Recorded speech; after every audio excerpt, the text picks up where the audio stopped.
Okay, sera, sera. Whatever will be, will be. Was sein wird, wird sein. It's a statement of certainty. The speaker, or singer, is absolutely certain of the outcome. So, we use the simple future tense conjugation of the verb to be. Sera, will be, wird sein. Easy. But what if you're not certain of the outcome? There's a range of options in both English and German for expressing possibility, probability, and certainty. For example, I'm pretty sure if I walked in that direction far enough, I would see something interesting. But I might also get eaten by a bear. Let's talk about the range of options in both English and German for expressing such things and see how the two languages compare and contrast. This is Lernen und Fahren.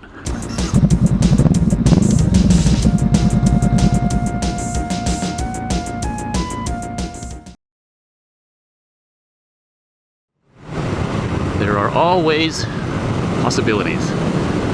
Let's talk about how to express possibility and certainty across English and German. There's a range of options, but some of the options are surprisingly counterintuitive, and in fact, it's possible to accidentally say the exact opposite of what you intended to say, depending on how you say it. Let's start by visualizing a spectrum of certainty, ranging from very, very low certainty all the way up to absolute positivity. On the very low end, you can say things like, I have no idea if that will happen. Ich habe wirklich keine Ahnung, ob das passieren wird oder nicht. Keine Ahnung in German literally means no idea. It's the exact same idiom across the two languages. Now, as we move up the spectrum of certainty, we can say things like, it could happen, es könnte passieren.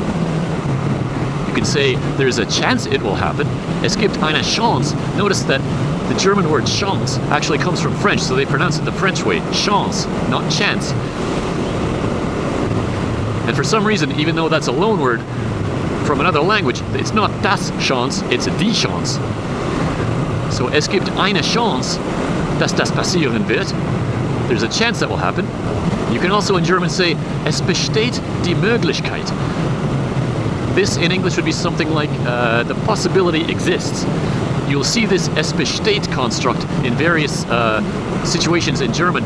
In particular, you might see that in unofficial warning signs. If you're on a hiking trail or something, they might say, es besteht Unfallgefahr. Unfall is an accident and Gefahr is danger. So Unfallgefahr, one word, is the danger of accident. Es besteht Unfallgefahr.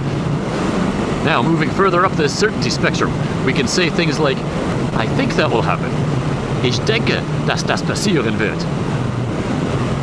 And as we get more certain, we can say things like, it should happen. In English, you can also say ought. That's kind of an old-fashioned word, but you can say it ought to happen. In German, that could be es dürfte passieren, or es sollte passieren. Now, as we move further up the certainty spectrum, we can say things like, it must happen, or it has to happen. Es muss passieren. Now, this is where we need to start being a little bit careful, because with these helper verbs, if you stress them too much or overstress them, you can actually change or sometimes even invert the meaning of what you're trying to say. For example, if I say, it should be ready by now, if I just say that flat with no stress or intonation, it's a simple statement of opinion. It should be ready by now. But if I stress or overstress the word should, it can come across as kind of sarcastic or even impatient. For example, it should be ready by now. There's an implied ... but it isn't at the end of that sentence. It should be ready by now, but it isn't.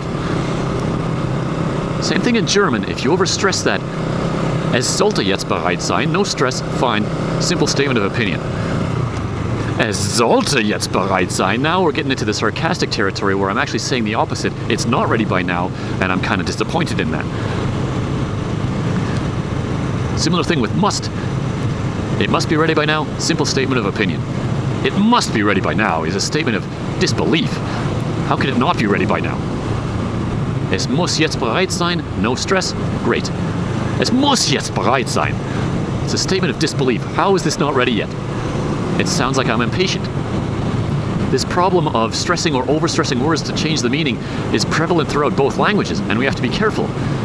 My favorite example of this in English is the word pretty. Not pretty as in physically attractive, but pretty as in the other definition. For example, if you do a performance for someone and you say, how was it? And they say, it was pretty good. What do they mean by that? What does the word pretty mean in that sentence? Well, that's a bit of a trick question. It can mean almost anything. It depends on how it was said. For example, if they say, it was pretty good, if they stress pretty and they kind of have that upward intonation at the end, like they're asking a question, what they're actually saying is, it was not good, and they're trying to be diplomatic. They're trying to spare your feelings. So pretty in that case can mean not. If they say it was pretty good, they're saying it was not good. They're trying not to hurt your feelings.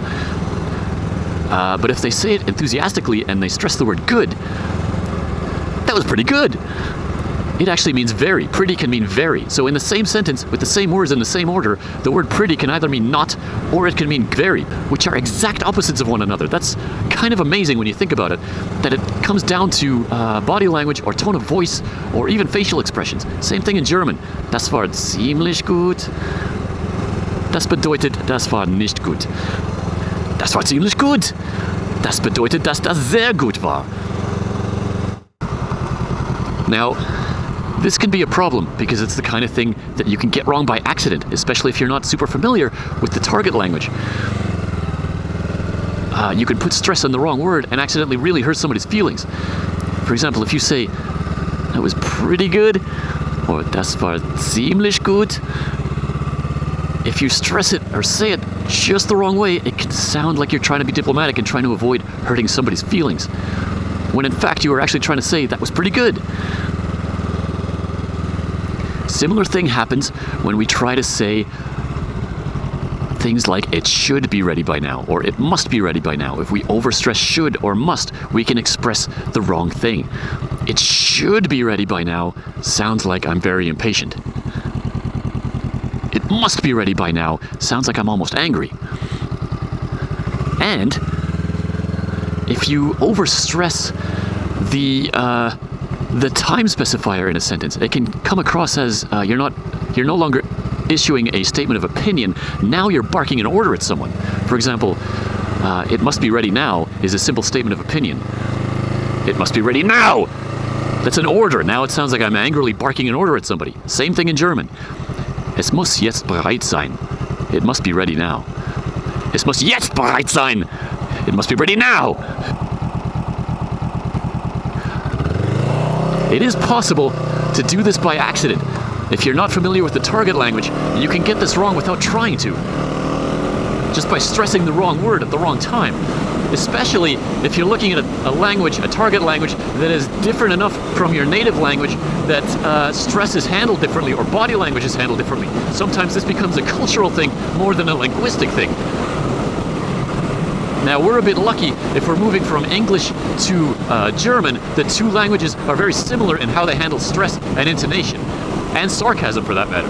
So the same stress or overstress guidelines that you would come across in English also apply in German. This is handy because it helps guide you to avoid making this mistake, avoid saying things in the wrong way, and accidentally hurting somebody's feelings. But back to certainty. Let's keep moving up the spectrum towards the very, very certain end of the spectrum. We can start hearing words like fate or destiny. That's Schicksal or Bestimmung in German.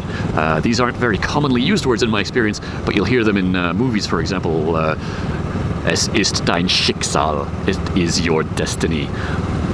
Or deine Bestimmung ist unvermeidlich. Your destiny is unavoidable. You can start to sound extremely confident in what you're saying. You can start talking about prophecy, die Prophezeiung. And notice the spelling on that one. That's one of the few German words that are spelled with a PH for an F sound. I think that's probably because it comes from English. Die Prophezeiung is another word you're not going to hear very often, outside of movies maybe.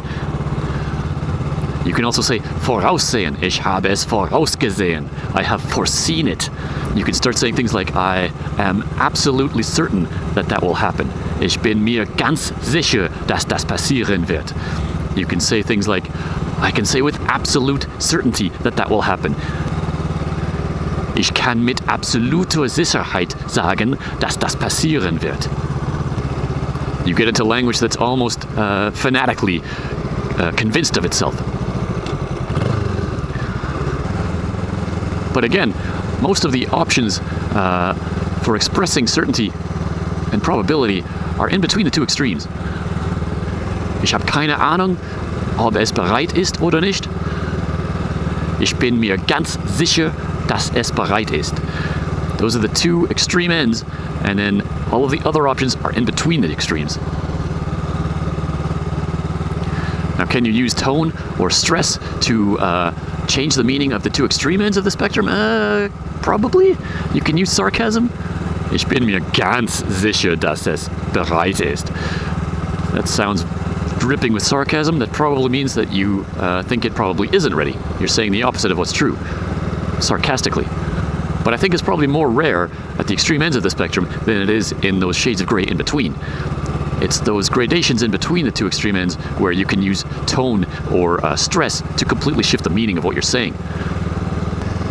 Now, a little side note, the song at the beginning, Que sera sera, whatever will be, will be. The literal translation in German is Was sein wird, wird sein, but a more common expression that expresses the same thing in German is Es kommt wie es kommt. Literally that is, it comes as it comes. In English you might say, come what may. For example, it might rain today, but come what may, I'm going to be out here enjoying the scenery.